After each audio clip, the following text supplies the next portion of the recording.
अष्टम वर्ग के मेरे प्यारे बच्चों, good morning to all of you. आज हम लोग पाठ 3 मिठाई वाला पाठ को पढ़ेंगे, जो भगवती प्रसाद वाजपेयी जी के द्वारा रचित है। भगवती प्रसाद वाजपेयी जी इसके लेखक हैं। बहुत ही रोचक कहानी है। कहानी यही है कि इसमें एक नवजुवक रहता है। वो पहले तो बहुत प्रतिष्ठित आदमी रहता है। उसके मकान, व्यवसाय, गाड़ी घोड़े, नौकर चाकर सभी कुछ रहते हैं। स्त्री रहते है, छोटे 2 बच्चे रहते हैं। सोने का उसका संसार रहता है। बाहरी संपत्ति का वैभव भी रहता है। भीतरी संसारिक सुख भी रहता है। लेकिन सभी जो है, समय की गति ने उन्हें बदल देता है। विधाता की लीला अद्भुत हो जाती है। अब उनका उस दुनिया में कोई नहीं है।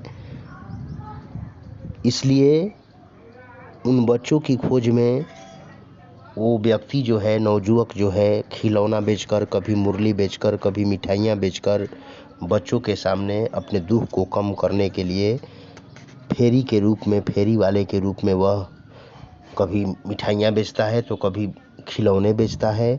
और बच्चों के मनपसंद खिलौनों को दे करके वह जो है बच्चों के सामने बात कर करके अपने दुख को कम करता है। वह बच्चों के मन पसंद खिलौने बेचने के क्रम में बच्चों को बहलाने वाला, खिलौने वाला गलियों में बोलते चलता है और जो है बच्चों की मनपसंद खिलौने बेचता है।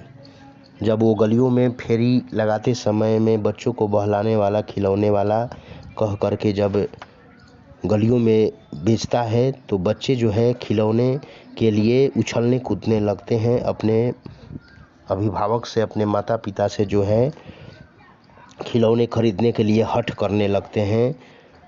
राय विजय बहादुर के बच्चे एक दिन खिलौने लेकर घर आए, जिनके नाम चुन्नू और मुन्नू थे। चुन्नू कहता है कि मेरा घोड़ा कैसा सुंदर है, तो मुन्नू भी बोलता है कि और देखो मेला कैसा सुंदर है।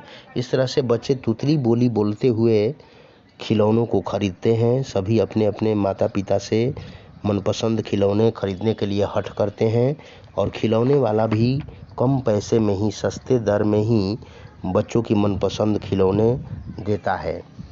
वो अपना दुख दर्द कम करने के लिए उन बच्चों की तुतली बोली सुन करके, उन बच्चों के बीच में हंसी ठिठोली बातों को सुन करके अपने दुख को कम करने के लिए और अपना पेट पालने के लिए वो खिलौने बेचने लगता है। अपना सारा संसार खोने के बाद, सारे बाल बच्चों को, स्त्री को खोने के बाद वो सबसे पहले खिलौने बेचने लगता है। काफ़ी जो है वो खिलौने बेचता है कुछ दिन तक। इसके बाद जो है वही खिलौने वाला कुछ दिन के बाद मुरली वाले के रूप में उभर करके आता है और जो है मुरली वाला करके जो है बच्चों को बहलाने वाला, मुरली वाला गली में चिल्ला करके जो है मुरली बेचने लगता है। चारों तरफ समाचार फैल जाता है कि मुरली बजाने में एक उस्ताद आया है। वो मुरली बजाकर, गाना सुना करके मुरली बेच रहा है। वो भी 2-2 पैसे में।